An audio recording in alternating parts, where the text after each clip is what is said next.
The town of Hollow Bend was the kind of place where whispers traveled faster than the wind, and on that particular evening the whispers were all about him, the Widowmaker.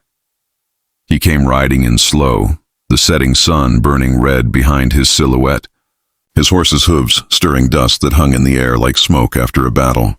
Every shutter cracked open just enough for eyes to peek, every man paused mid-step, and every mother pulled her child inside. His name wasn't just a rumor here. It was a shadow cast long before he arrived.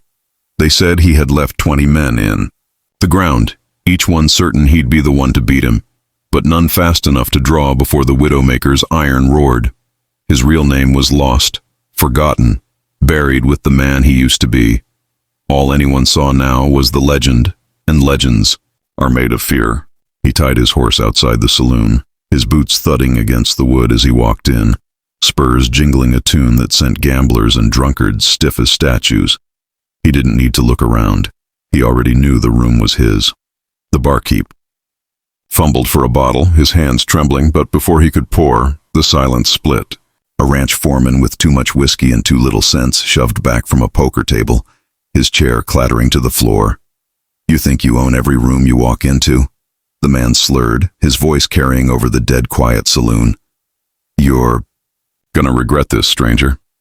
A hush swept over the crowd like the still before a storm, all eyes shifting between the drunken challenger and the Widowmaker. The gunslinger didn't rise, didn't flinch, didn't even touch the iron at his side. Instead, he smiled, slow and sharp, the kind of smile that could cut deeper than a knife. He leaned forward, his shadow stretching long, and whispered just loud enough for the man to hear, "Not as much as you will." That smile froze the blood in every man watching. The foreman's hand twitched near his belt, but he couldn't bring himself to draw. The Widowmaker didn't need to move. The weight of his reputation did the work for him.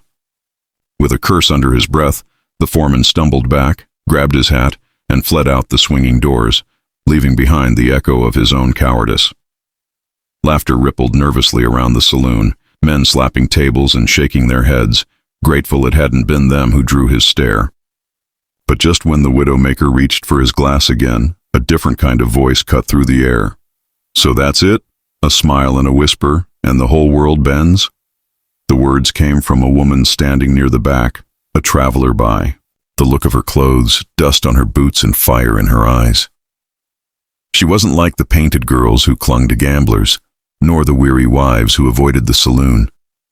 No, this one stood tall, her gaze locked on the man everyone else feared. "You scare them," she said, stepping forward. "But I see something else. You're not just a killer. You're a man who's forgotten what it means to live." The tea.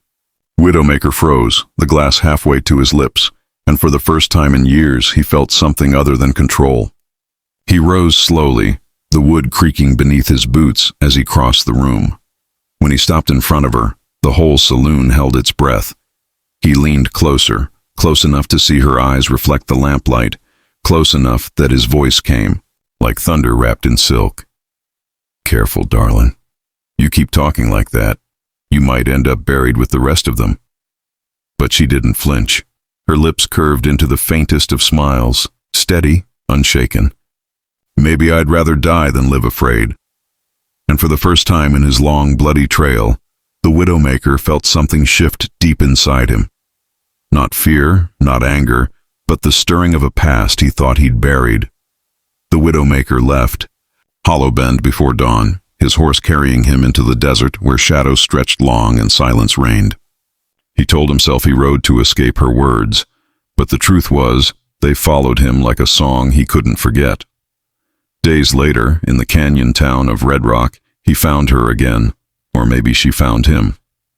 She was standing in the middle of the street, her chin lifted, her voice sharp as she faced down 3 outlaws with hands on their guns.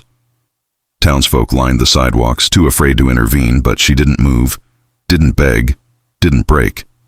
The Widowmaker dismounted before he realized what he was doing, his boots stirring dust as he stepped between her and the men. His voice cut through the tension like a blade. "Let her go."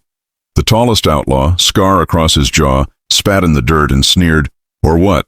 You gonna regret sticking your nose where it don't belong? The Widowmaker's smile was slow, deliberate, deadly. He leaned in until their foreheads nearly touched, his words a whisper that carried the weight of a gunshot. You're gonna regret this. The street erupted. Guns cleared leather, bullets cracked the air, and chaos roared. The Widowmaker moved with the deadly grace of a man who'd lived his life a breath away from death. 2 men fell before the third realized he'd already lost. He stumbled back, dropped his revolver, and fled under the Widowmaker's gaze. The dust settled, leaving silence heavier than before. This time, though, the silence wasn't born of fear. It was something else, respect, maybe even gratitude. The Widowmaker turned, his eyes finding hers. She hadn't moved, hadn't faltered, her eyes still burning with that same defiance. "Why do you keep showing up in places you don't belong?" he asked, voice low, almost accusing. Her answer came without hesitation. "Maybe I belong wherever you are." The words struck deeper than any bullet, cutting through the armor of legend to the man buried underneath. For years he had been nothing but a shadow, a ghost whispered about in saloons and back alleys. But now, with her standing before him, he felt the stirrings of something he thought he'd lost long ago, hope. He tipped his hat, gave her the faintest smile, and together they walked through Red Rock, side by side. For once, the people didn't scatter as he passed. They watched with wide eyes, as if seeing not the Widowmaker, but the man he might still become. And that, dear listeners, is where the story truly begins.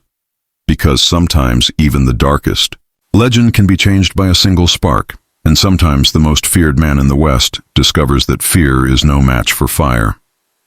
If you want to see where this tale of danger, redemption, and defiance leads, then stay with us, because the Widowmaker's story is far from over. Don't forget to hit that subscribe button, because the next chapter is going to take you deeper into the fire, and you won't want to miss it.